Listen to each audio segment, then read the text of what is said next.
going on, people? LP2000 right back at you with another video. Yes, welcome back to Leslie Chambers Kaiju Reviews on behalf of Summer Kaiju, and I'm your host, Leslie P. Chambers, and today we're taking a look at something a little bit different. Now, don't get me wrong. You know me, when it comes to my videos and my channel, I mostly deal with Godzilla, Kaiju, Tokusatsu stuff, mostly X+. And yes, X+ will play a huge part in this video, but the focus of this video is a mini replica of the Tokyo Tower, also known as Tokyo Tower in my room, courtesy of SEGA Toys. And as you can see, I have the beautiful model replica of the Tokyo Tower as well as the box here. And this is something really different, Let me give a huge shout out and thank you to Tyler Boots Carlson. He helped me score this piece off of Buy, which is like a Japanese equivalent to eBay. He has helped me score this piece, and I want to thank him so much for that. The reason for me wanting to get this piece is because I want to put something alongside my X+ figures. I'm in nowhere near the shape or the position to make full-scale dioramas, but every now and then I do like to acquire certain pieces to kind of accent my figures, at least accent certain figures. No different to what X+ does with certain Rick exclusives or just with figures in general. Like, for example, the 30cm Mecha Godzilla 1974 comes with the base, with the grassy, base. The same thing with the 25cm Rick set of the Gargantuas came with like a base, whatever. Or like little rocks that came with the Mothra and Manda set, the 25cm set from X+ from Destroy All Monsters. So it's nice to have certain pieces like that, whether it's buildings, rocks, grassy bases, to really accent our figures. And I've been wanting to get this for a long time because this really does look great alongside X+ figures. More on that later on. But yes, this is the Tokyo Tower in my room. That's what it's officially called, as you can see here on the box.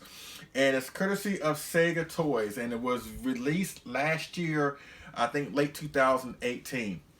I don't know much about this piece. I do know that they have made a similar one before back in 2007. It's called, I think, Tokyo Tower 2007.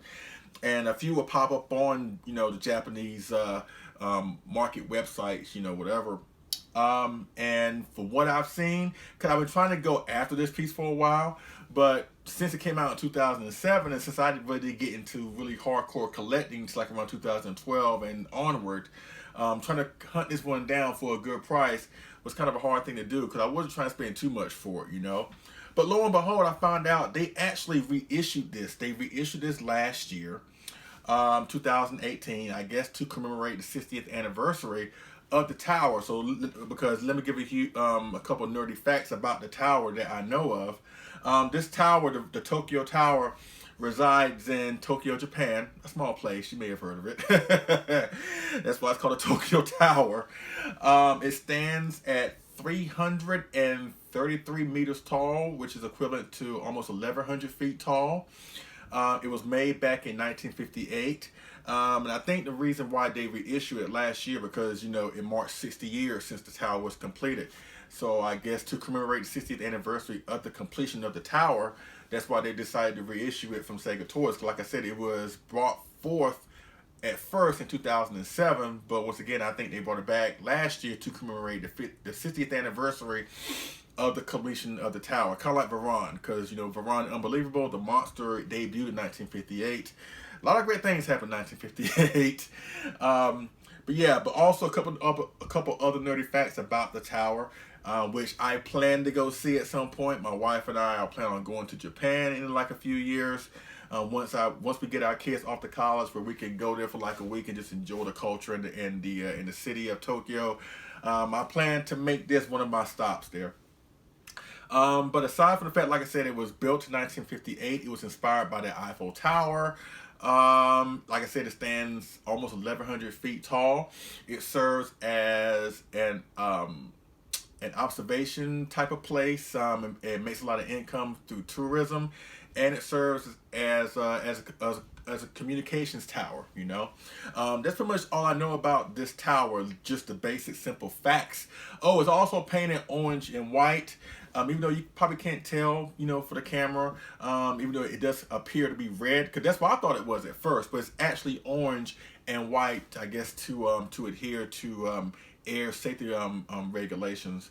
But that's it with the tower, you know, as far as nerdy facts of what I know about the tower. Now, the reason why I wanted to get this, like I said, is to accent my figures, because this tower, even though it's a great and prominent landmark in the city of Tokyo in real life, it has also been showcased in a few of our favorite kaiju movies. I know a lot of folks out there probably think that the first monster to bring this tower down was Godzilla, and actually it wasn't. The first tokusatsu beast, or Japanese kaiju beast, to lay waste to this tower was actually Mothra. Actually, Mothra from 1961's Mothra, in her larval form. She rampaged, not exactly rampaged, but she tore through the city of Tokyo, you know, trying to get in contact with the fairies, and she decided to lay waste to the Tokyo Tower to build her egg and her cocoon, and she blossomed into her powerful butterfly form out of the remains, or at least the destructive remains of the tower, you know. It was also included as the final battle place in my favorite King Kong film of all time, 1967's King Kong Escapes. Yes, King Kong and Mechanic Kong climbed up the top of this tower and did have a great battle, so it's noteworthy of that. And also, it was in Gamera 1995's Gamera Guardian of the Universe. Gauss, or the Super Gauss, in the movie laid some eggs on top of the broken part of the tower. I think the Gauss like destroyed this part of the tower and laid like a giant egg nest, you know, nest with her eggs in it, or his or her eggs. The Gamera popped up out of the ground, destroyed that nest, and then Gamera chased after Gauss. So that's what I know about it being in certain films. I think Gamera tore it down in 1965 in his debut film. I know in that film, Gamera lays waste to Tokyo and he destroys a tower. And it kind of looks like a Tokyo Tower, not really sure. Maybe y'all could pop down in the comment section on whether it was a Tokyo Tower. And I think in Ghidorah the Three-Headed Monster, when Ghidorah first arrives in Tokyo, before Godzilla, Rodan, and Mothra team up to confront him, he lays waste to Tokyo, and he's flying through the city, you know, laying waste to the entire city. And he flies past a tower, and the sheer wind gust from him flying by the tower actually crippled the tower, and the tower comes falling down. I think that was Tokyo Tower. So yeah, that's what I know about this tower being in our favorite tokusatsu or Japanese kaiju films. And like I said, for that reason, and for me wanting to accent or at least accent my figures, you know, with this piece, that's one of the reasons why I got it. And once again, this is such a great representation, a great model replica of the Tokyo Tower. Let me put the box right here. So, whatever. But in addition to the fact that this thing is a nice representation of the model, a model representation of the Tokyo Tower, excuse me, it also lights up. And it has a few buttons right here where you can activate the tower. You can press this. There's like a panel right here. It's like a red button where you can just press this, you know, and it has a continuous glow of red, you know. But you can also fluctuate between like colors. You know, you can press one button and it'll turn like white, and then press it again, it goes back to like orange or amber, and then press it again, goes to a straight orange, green, purple, bluish, well, pinkish purple, and back to white again, and back to red. Also, it has like a timer on it where it can like stay on and like fizzle down to a dim lit type of look to it, you know, where the lights go off and on, off and on. And also it does have like a random feature where it glows to different colors that I just showed you. It does that on its own. You can also dim the lights, you know. So once again, this is such a great piece, you know. And once again, it accents great X Plus figures or model kits, you know, whatever. I just got it yesterday, so I'm still like in the process of of trying to get to know it. Because once again, I don't know much about this piece. I knew that it existed, and I knew I want to get my hands on it. But as far as like me know the ins and outs of it, I'm just going through this for the first time right now, and y'all come along with me. So this is such a great piece. Now that I'm messing around with it, I think out of all the colors that it showcased, I actually like I like this one. I think I like the blue and purplish the best. Even though I do like the white, the straight white, like this one. This looks really good. Matter of fact, all of them looks really good. White, green, red, or whatever. But I think between all of them, I think I like the white and the purple bluish color on it, the best. Now, will it stay on continuously? Like, can you leave it on for 24 hours straight? Maybe, but then again, you may run the risk of burning the lights out, which I don't suggest you do that if you do want to get your hands on this. But once again, not much to this review or not much to this video, because really the selling point for me with this piece is to showcase it with kaiju figures, which you will see in a great slideshow towards the tail end of this video. So if you're looking for a piece to accent your X Plus figures, if you're an avid X Plus collector like I am, and you want to get into like either model buildings or whatever, try your hand at this. There are a couple on Buyee for what I understand. I think there's a couple on eBay. They're a little bit expensive, but I think if you go the Buyee route, you can find them a little bit cheaper. Hit up Tyler Boots Carlson. He can help you out with that, like as he did with me. And once again, like I said, I'm into these pieces to make my figures look better. I'm not, like I said, I'm not in any way, shape, or form in a position to make full-scale city dioramas, but at the same time, I don't mind investing in certain pieces like this, to give the collection a little bit more variety and blah, blah, blah. So yeah, I like this. This really is awesome. Like I said, if you can find one for a good price, like I said, check Buyee more so than eBay. Check Buyee, hit up Tyler Boots Carlson, and he can help you out. And I highly recommend this piece. I really do. Because for the longest, like I said, with it first being released in 2007, it was kind of hard to come by. With it just got reissued last year, maybe you can find one more so than you would back in the day with the 2007 version. But if you can find one for a good price, especially if you into X Plus, especially if you into the Gigantic series and blah blah blah, this really is a nice piece to have from a collecting standpoint. And in real life terms, I can't wait to see this thing up close and personal when my wife and I finally get to Japan. So before we get to this slideshow, let me give you my thoughts on the appearances that this tower has had in the tokusatsu films that I mentioned. Let's start with Mothra. Mothra 1961. Such a great film, in my opinion. Great debut film of Mothra. And of course the scene where she is called upon about the fairies, from the fairies being kidnapped. And then Mothra just makes a beeline towards Tokyo. Everything that they threw at her to stop her from coming to Japan. From the water, from the sky, blah, blah, blah. Everything they try to do to Mothra, she just drove right through it. Kind of like Godzilla, except Mothra didn't really attack anything or attack the military people that were attacking her. Godzilla, when Godzilla gets attacked, he's going to return the favor 100 times over. But in Mothra's case, Mothra, being such a peaceful monster, didn't really want or didn't really feel the need to retaliate. She had one goal and one goal in mind, and that was to get to the fairies by any means necessary. And it was really cool when she finally came to the tower. And when she finally got to the tower, mind you, when she was laying waste to the city, up until that point, it was really a great destruction sequence of Tokyo. Once again, Mothra didn't really attack the military that was attacking her. Once again, she had only one goal in mind. And when she got to the tower, mind you, we didn't know anything about the butterfly. If you saw Mothra for the first time, you didn't really know about her metamorphosis into the adult version until that very, very scene. Because the first poster of Mothra kind of showed her as like more of a wasp, whatever, but you didn't really get a good look of what she really looked like. So when Mothra first appears in the film, it's in her caterpillar form. And she already does a lot of damage in her caterpillar form. And, of course, I guess if you know about caterpillars, you put two and two together, eventually they would, blossom into a butterfly.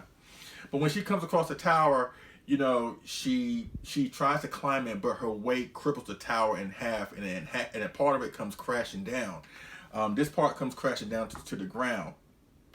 And then she uses her web to make a cocoon. Meanwhile, people are on standby trying to figure out what would come out of the cocoon. They even try to use some laser cannons to try to burn the cocoon, which they do, and they think Mothra is dead. And all of a sudden, she pops up out of the cocoon in her beautiful flying form, and she flies off to try to get the fairy. So that was a great scene involving Mothra and the Tokyo Tower, and I really do enjoy that about the debut of Mothra in 1961's Mothra.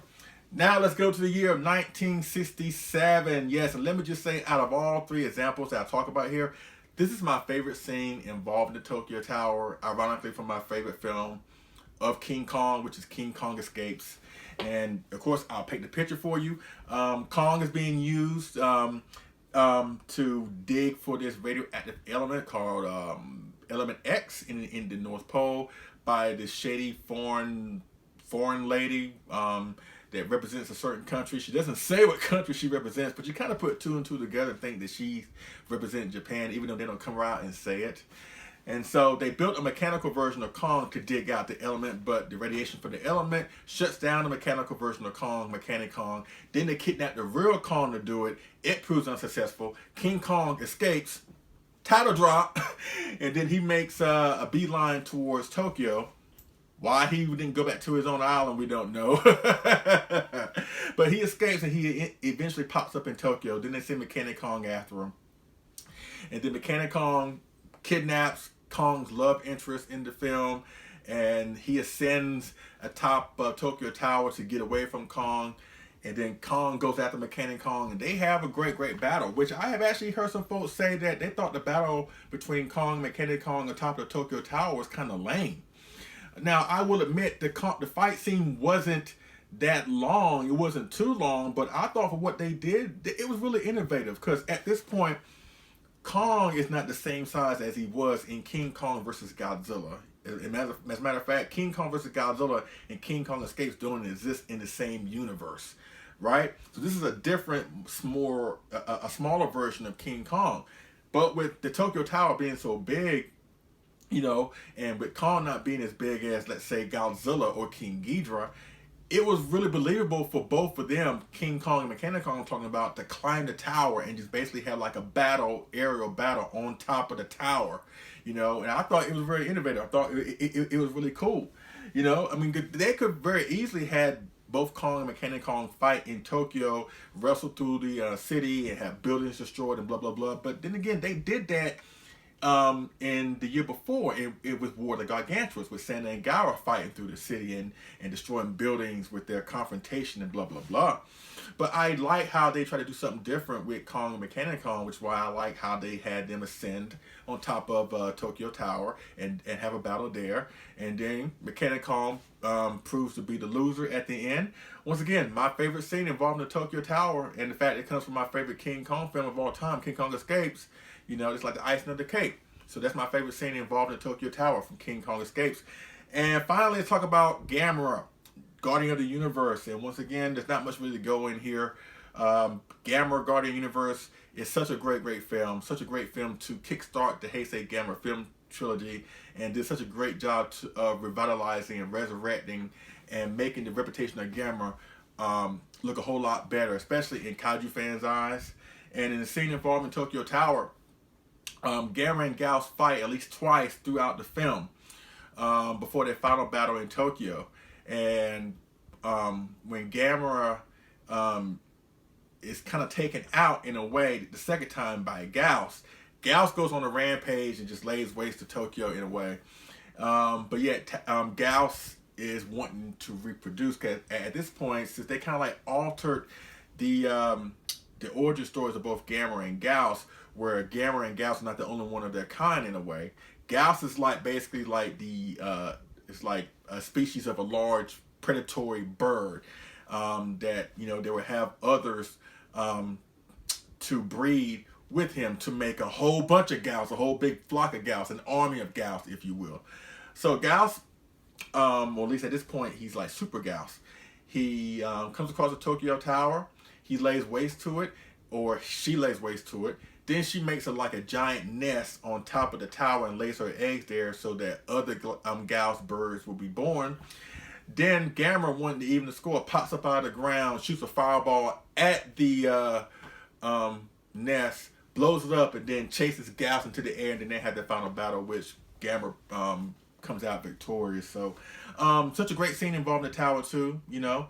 And in each film, the Tokyo Tower is represented really, really well. The miniature work, the model work is done extremely well in all three films. You know, like I said, even back in the 60s with Mothra and King Kong Escapes, they have done a great job in all the films that I've seen this tower in, replicating this design of the Tokyo Tower. And once again, it's a staple in real life in Tokyo right now. Like I said, it's one of the most prominent structures in the city of Tokyo. It's the second tallest man-made structure in Tokyo behind the Tokyo Sky Tree. So for it to be in such a couple great monster films, like I said, I think Gamera tore it down in 1965. I think King Ghidorah blew past it and made it crumble in 64. All those reasons is the main reason why I wanted to grab this piece, you know, and I love it. I really do. So if you can find one for a good price, like I said, you have to hit up the Buyee and Japanese websites. Once again, Tyler Boots Carlson can help you out with that. Hit him up. He's on Facebook. And once again, if you're an S Plus collector and you want to have a piece to make your figures look good, or have, you know, your figures attack something, you know, look no further than the SEGA Toys Tokyo Tower 2007, the first version, or this version, Tokyo Tower, in my room, and you will not be disappointed, you know. So that pretty much concludes my review of the Tokyo Tower in my room from SEGA Toys. Yes, it's an awesome piece, and I highly recommend you go after. If you have any questions, holler me down in the comment section. Hit me up on Facebook via Leslie P. Chambers. We'll definitely go from there. Yes, once again, great piece right here. I can't recommend it enough. Once again, I'm still getting to know it, get acquainted with it, with the controls, what it can do, blah, blah, blah. I'm looking forward to see what it can do. Probably, maybe what I showed y'all just now is all that it can do, but what it can do with it, not only being a stunning representation of the Tokyo Tower, the fact it can light up, you know, which makes great photo opportunities with certain figures and video opportunities with certain figures. It's such a great piece, and I can't recommend it enough. So you can find one for a good price. Please jump on this Tokyo Tower in my room, or the Tokyo Tower 2007 from SEGA Toys. You will not be disappointed, and I hope you enjoyed the slideshow involving this epic piece right at the tail end of this video. Alright? So thank you for watching. I appreciate it, and I will see y'all again on this figure move review. Alright? Y'all take it easy.